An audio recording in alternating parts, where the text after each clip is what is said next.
We're going to start just like we do with everything. Center your clay, cone it, make sure it's nice and centered, and then we're going to make a really tall, even walled cylinder, right?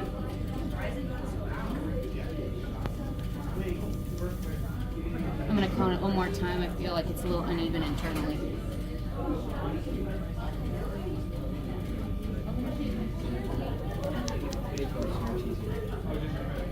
Okay.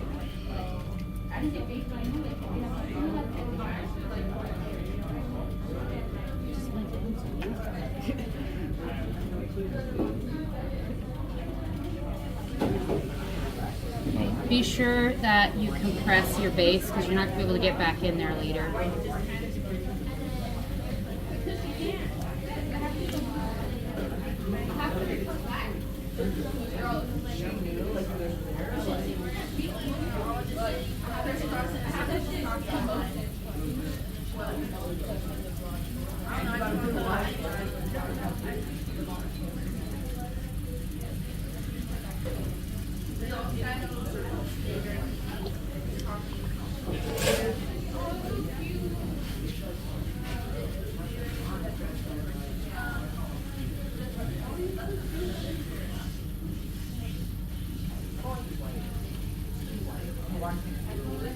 Okay, so we have a relatively even walled, semi-tall cylinder, right? I'm gonna just check my walls, make sure it's even.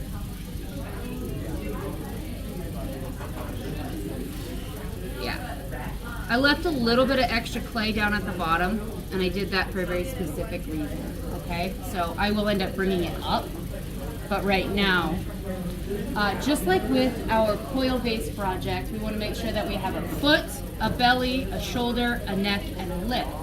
So when we're throwing one, we're going to first establish where our neck and lip are going to be. So I'm going to take a top like quarter of the cylinder and start to color it in. And this is going to be my section right here. So I made that finger mark. I'm not going to throw any of that while I'm shaping everything else. I'm reserving that clay for the end. Okay, so that's the don't touch clay. Okay, the next thing I want to do is figure out where my shoulder is going to be. So I'm going to put my fingers inside and gently push out. Okay, so now I have established, I want my shoulder here, and it's going to come up and connect to my neck. Okay, then I can go down. And that clay that I left down there, I'm going to add a little bit of pressure and I'm going to throw it up and I'm going to start navigating outward. And as I push out, I'm slowly depositing that clay out so that way it becomes a belly. I'm going to pause up here where the shoulder is, lean back and check your work. Do you like it? Do you hate it? What else do you need to do to change it? I like my foot to be a little bit narrower and let my base be a little bit taller. So I'm going to pull some more. And I still have plenty of clay down there on reserve so I can get the shapes that I want. The wider out you go, the shorter your piece is going to be. It's going to start dropping in height when you start gaining width. Okay, and I'm going to pause here. You notice how my interior hand has distorted where the neck is going to be? That's okay. I still have that general idea. Okay, I'm going to go ahead and remove the water from the inside. I'm going to take my wood rib and refine my curve. Okay, so your wood rib, you have to hold on to it really strongly. Okay, otherwise it's going to go flying. So I like to grip it inside my palm like this, clutch it with my fingers in the hole, and then I backstop it with my other fingers. So now it doesn't move as much, it's pretty rigid, and I can easily manipulate the curves.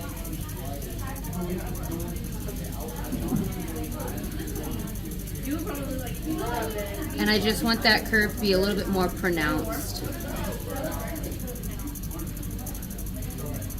Okay, I'm going to come back with my flexible metal rib and kind of clean up that surface and that form.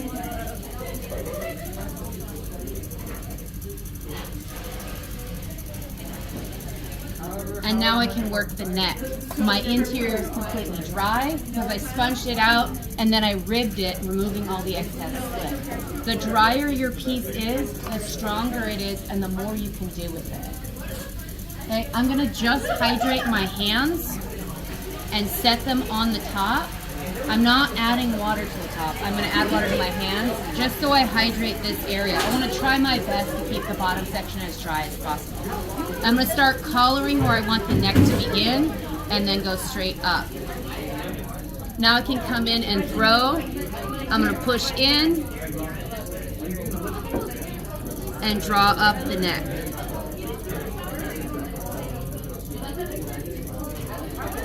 Okay, I'd like my neck a little bit tighter. I don't have enough moisture. I'm gonna do one hand in water, disperse it, make sure the entire outside of the neck is hydrated so I don't end up with drag. And collar and up. This is one of those collaring techniques we learned from the Lidded Container Project. Is this looking familiar? Okay. And I'm gonna use my fingertip to push in. And that's my transition that I'm choosing to have between my shoulder and my neck. And now I'm gonna go straight up. And I'm gonna start that curve out.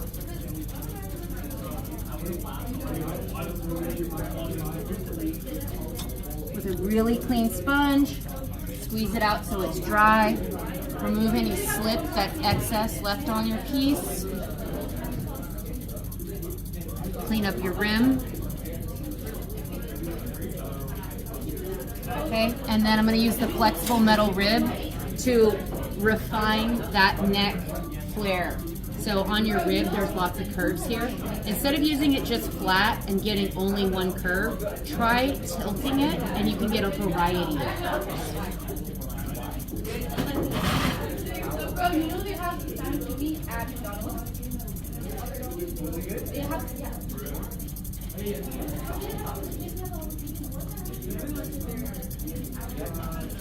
Okay. And your vase doesn't have to be this form. Okay, you can do double bellied, you can do narrow, you can do wide. I have to see that you have a foot, a belly, a shoulder, a neck, and a lip. Okay, so I'm just gonna finish ribbing my piece. This ribbing is really important because that's what's gonna make your glaze sit nicely. Okay. If you want to go a little extra, I like to add like a little collar. So I'm gonna put my fingers down inside where the shoulder kind of is, shoulder and neck meet, and I make a slightly elevated protrusion. So I have like this hyper defined neck, right? And you can choose to alter and change things as you see fit for your piece. Okay, once you've got it all mostly figured out,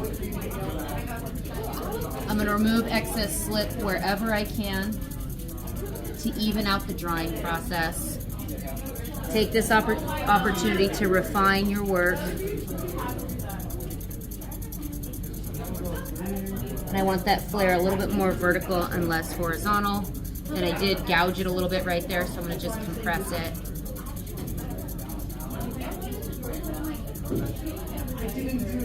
Until it disappears. Refining my form so I get the shape that I want. And then I'm going to do my pre-trimming. The pre-trimming to me is one of the most satisfying because that's when your vase form is finally revealed. So you want to follow the curvature of your vase, but be careful not to follow it too aggressively until it becomes a point. Okay, it does have to sit down and it does have to have a healthy foot. If you follow the curve of your vase too much, you're going to end up with this super pointy piece that won't stand up. Okay, so I'm going to let it ride along the edge and then slowly go down, following the curve of the piece.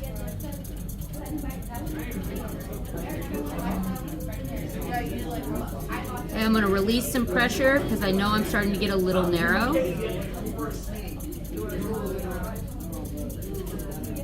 Slow and steady, guys.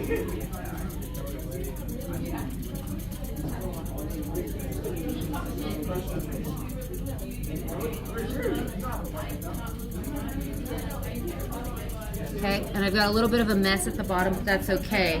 I didn't want to go too tight and too narrow. Okay, so I have a lot of clay I can remove, but I needed that there to support the vase while I was working. Okay, now I'm going to come back and finish cleaning it up. I don't want to narrow my bottom anymore, but I want it to be kind of smooth and clean. So by narrowing and then letting it flare back out, I maintain that stability. Okay, and this is just a basic vase body form. Okay, maybe a little bit more here. Okay, and then you wire it off. We let it leather up. We're gonna flip it over onto a chuck and we'll trim the foot. Okay, so you guys haven't experienced a chuck yet, but you will. That's basically it. Yours can have two bellies. It can be a longer, narrower piece. It can be wider, more bulbous. You get to choose the profile that you want. I'm looking for a clear foot, a clear belly, a clear shoulder, a clear neck, and a clear leg. Those are the components I have to see using 3 hands. Easy peasy, lemon squeezy.